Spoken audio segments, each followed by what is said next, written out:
आपका कॉलम का क्राइटेरिया है कि कॉलम में कम से कम आपको 4 बार प्रोवाइड कराना है, 1 2 3 4 4 बार प्रोवाइड कराएंगे। और इनकेस जब कॉलम में ज्यादा बार प्रोवाइड कराते हैं तो ये आपके आउटर बार है, आउटर बार की डायमेंशन ज्यादा होनी चाहिए, इनर बार की डायमेंशन कम होनी चाहिए, या फिर कम से कम ये आउटर और ये इनर की डायमेंशन एक सी हो। बट ऐसा नहीं होना चाहिए कि ये इनर बार की डायमेंशन ज्यादा कर दे, बाहर वाले की कम करे। आउटर बार की डायमेंशन हमेशा ज्यादा होनी चाहिए और इनर बार की डायमेंशन हमेशा कम होनी चाहिए। और जो कॉलम के केस में बार्स प्रोवाइड करने, कम से कम 12 mm का बार होना चाहिए, 12 mm से कम का बार आपको प्रोवाइड नहीं कराना है। और जो कंक्रीट आप डालेंगे, M20 ग्रेड का कंक्रीट मिनिमम आपको डालना है। मिनिमम M20 ग्रेड का कंक्रीट मतलब जिसका रेशियो 1:1.5:3 हो। इससे नीचे का ग्रेड आपको कॉलम में यूज नहीं करना है, क्योंकि आरसीसी स्ट्रक्चरल मेंबर है।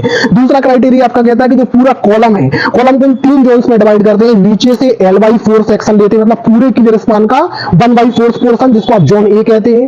ऊपर से भी L/4 लेंगे, उसको भी आप जोन ए कहते हैं। और बीच वाला पोर्शन आपका कहलाता है जोन बी, जो L/2 होता है। तो जब कॉलम में लैपिंग लेंगे, जैसे आपका बार कंप्लीट हो गया, अब आप लैपिंग लेंगे, तो लैपिंग हमेशा आपको जोन बी में ही प्रोवाइड कराना है। और जो पूरे आपकी हाइट होती है, हाइट से और जो कॉलम के विड्थ है, यदि हाइट से विड्थ का आप रेशियो करते हैं तो वो रेशियो 40 से कम होना चाहिए। तो ये क्राइटेरिया है, यदि आप इनको कंसीडर करते हैं, अपने कॉलम को डिजाइन करते हैं, तो कॉलम हमेशा आपका सेफ रहता है। कॉलम पूरा लोड बियर करता है बीम और स्लैब का, और वो लोड ट्रांसफर करता है इन फुटिंग्स में, और फुटिंग के बाद वो लोड पूरा ट्रांसफर सॉइल में हो जाता है। इसलिए कॉलम को हमेशा क्राइटेरिया के साथ ही डिजाइन करना चाहिए।